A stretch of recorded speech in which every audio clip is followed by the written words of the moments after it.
Welcome back. Think of the most intense, high-stakes sporting event you have ever seen. The athletes are sweating, the crowd is deafening, the tension is just, thick. Right, but now throw all of that out the window and replace the racehorses with humans on all fours. Exactly. Today, our deep dive takes us into a wildly inventive manga, specifically breaking down Chapter 2 of the fictional high-octane all-fours horse ride derby. And the standout duo we are looking at is just, I mean, it's wild. Yeah, we have Kana, a 20-year-old blindfolded girl acting as the quote-unquote horse. Right, and her writer is Daisuke, who is this highly confident 35-year-old 100-kilogram man. Oh, and he is steering her entirely by her hair. Which is just the absolute definition of chaotic absurdity. We are looking at a masterclass in bizarre biomechanics here. I mean, at the starting line, the tension is just palpable. The official yells for them to get on their marks, and you can literally feel the panic setting in. Oh, absolutely. Kana is completely blindfolded, just waiting for the pistol crack, and then boom, the gun goes off with a massive bang. And Daisuke instantly screams, "Giddy up! Full Cordy power now!"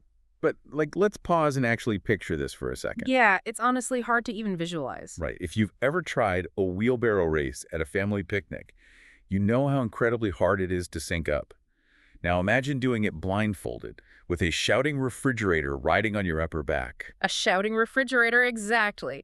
And Kana's internal monologue is just pure panic. She's literally thinking about how that 100 kilograms is pushing her straight into the dirt. Well, the science behind it is brutal. The source material includes this comedic infographic that actually breaks down the real quadrupedal physics. Yeah, carrying a fully loaded 100-kilogram weight on your upper back fundamentally alters your center of gravity. Right, so it forces Kana's legs to generate, 4 times the normal muscle force just to keep from collapsing. Exactly. Her quadriceps and shoulders are doing exponential work to balance his shifting mass. But despite all that, they actually crush the start jam. They really do.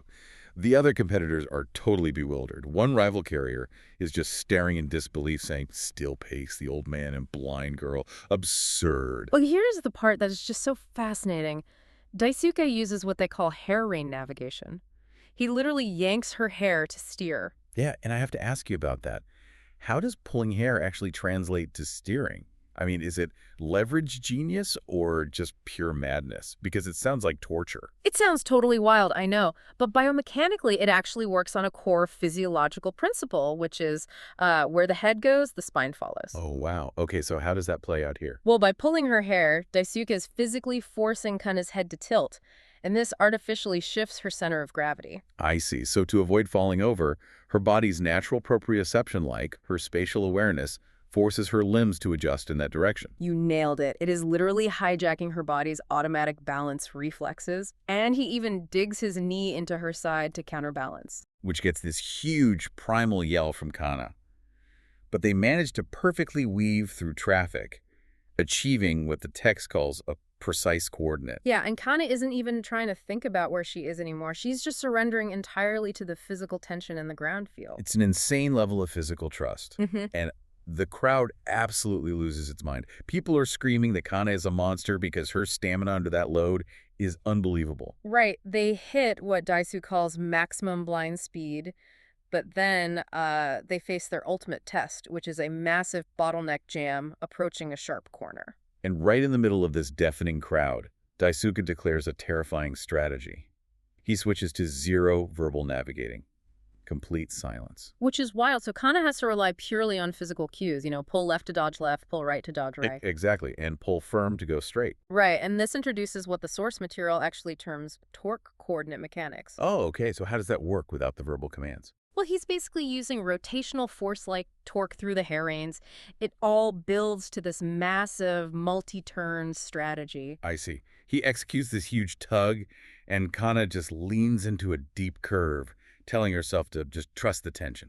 Yeah, they are banking completely on centrifugal force and precise, silent communication to slingshot past the whole pileup. And it works beautifully. They literally explode out of the pack, leaving the other teams entirely in the dust. They cross the line in an absolute blur. Yeah, and Daisuke just lets go of the reins in triumph, shouting, "We did it! The grid is ours!" Meanwhile, Kana is just sweat-drenched and gasping for air, The official announces Team 14 takes the All-Fours Derby. It's a total victory. Definitely a victory for the ultimate bizarre athletic pairing, crowned to a roaring crowd, no less. It really is an incredibly fun, fast-paced chapter.